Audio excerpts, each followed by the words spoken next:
Assalamualaikum warahmatullahi wabarakatuh. Apa kabar anak Ustadz pagi hari ini? Alhamdulillah, ukhuwah berkarakter, pasti bisa, Allahu Akbar. Ada yang tahu bagaimana peredaran darah manusia? Jantung manusia terdiri atas 4 ruangan ya. Bagian atas adalah serambi dan bagian bawah adalah bilik. Ada yang tahu peredaran darah manusia ada berapa? Ya betul, ada 2. Yang pertama, peredaran darah besar. Darah mengalir dari jantung menuju seluruh tubuh, kemudian kembali ke jantung.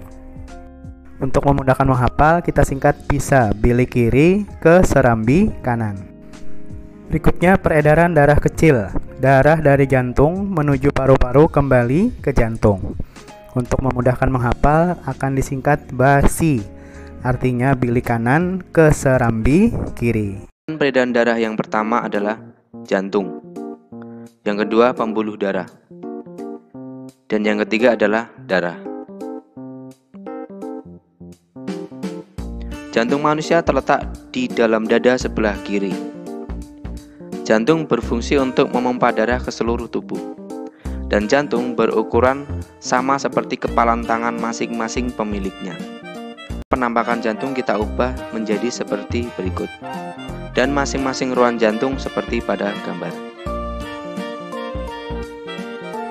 Nah, mari kita bahas tentang masing-masing ruang jantung secara lebih detail. Yang pertama, serambi kiri. Yang kedua, serambi kanan. Yang ketiga, bilik kiri. Dan yang keempat, bilik kanan. Agar darah dalam ruang jantung tidak tercampur, maka jantung mempunyai katup atau sekat yang biasa disebut katup jantung. Berikut letak masing-masing katupnya.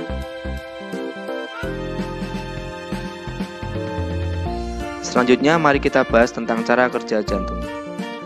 Fungsi jantung adalah untuk memompa darah. Jantung mengalami proses relaksasi atau diastol, di mana otot jantung mengendur sehingga jantung seperti mengembang dan letak darah masih di serambi seperti pada gambar. Lalu kontraksi atau sistol, di mana otot jantung menegang sehingga jantung menguncup dan letak darah masih di bilik seperti pada gambar. Jadi, setiap jantung berdenyut selalu ada gerakan relaksasi dan kontraksi secara terus-menerus selama manusia itu hidup. Nah, berikutnya kita akan belajar tentang jenis pembuluh darah. Pembuluh yang pertama adalah pembuluh arteri atau pembuluh nadi, yaitu pembuluh darah yang membawa darah keluar dari jantung, biasanya berwarna merah. Gambarnya sebagai berikut. Terlihat itu ada pembuluh nadi terbesar, yaitu aorta. Lalu pembuluh nadi, lalu ada pembuluh kapiler. Pembuluh kapiler itu adalah pembuluh yang menghubungkan pembuluh darah langsung ke organ tubuh manusia. Pembuluh ini sangat kecil sekali. Lalu berikutnya ada pembuluh balik yang mengantarkan darah kembali ke jantung. Ada pembuluh arteri pulmonalis yang mengantarkan darah dari jantung ke paru-paru. Ada pembuluh vena pulmonalis yang mengantarkan darah dari paru-paru kembali ke jantung. Berikutnya adalah proses saat jantung berdenyut. Seperti yang sudah dijelaskan di awal, jantung berfungsi memompa darah ke seluruh tubuh. Maka beginilah cara kerjanya. Saat relaksasi, bentuk jantung mengembang dan darah masih di dalam serambi kanan dan serambi kiri. Katup terbuka, lalu darah menuju bilik. Saat berkontraksi, bentuk jantung menguncup dan darah mulai dipompa keluar dari jantung menuju pembuluh darah,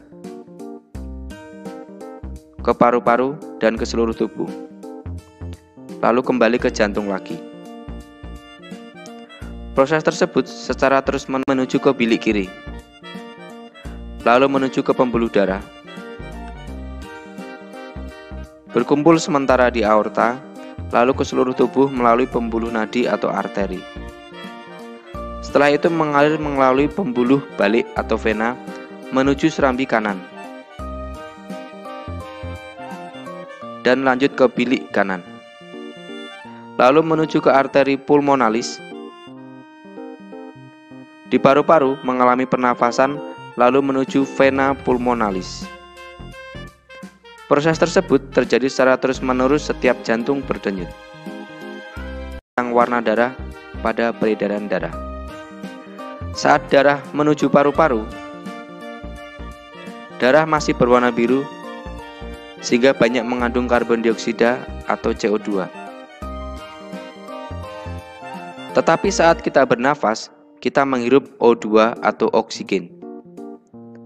Oksigen tersebut diikat oleh darah sehingga warna darah menjadi merah lagi karena banyak mengandung oksigen. Saat itulah karbon dioksida atau CO2 dikeluarkan melalui hidung. Di saat yang bersamaan, saat darah menuju ke seluruh tubuh, kecuali ke paru-paru, darah masih berwarna merah karena banyak mengandung oksigen. Tetapi setelah oksigen dan sari-sari makanan dipakai oleh tubuh, darah banyak mengandung karbon dioksida atau CO2 dan akhirnya berwarna biru. Demikian pembelajaran hari ini. Tetap semangat, tetap jaga kesehatan. Semoga bisa dipahami ya.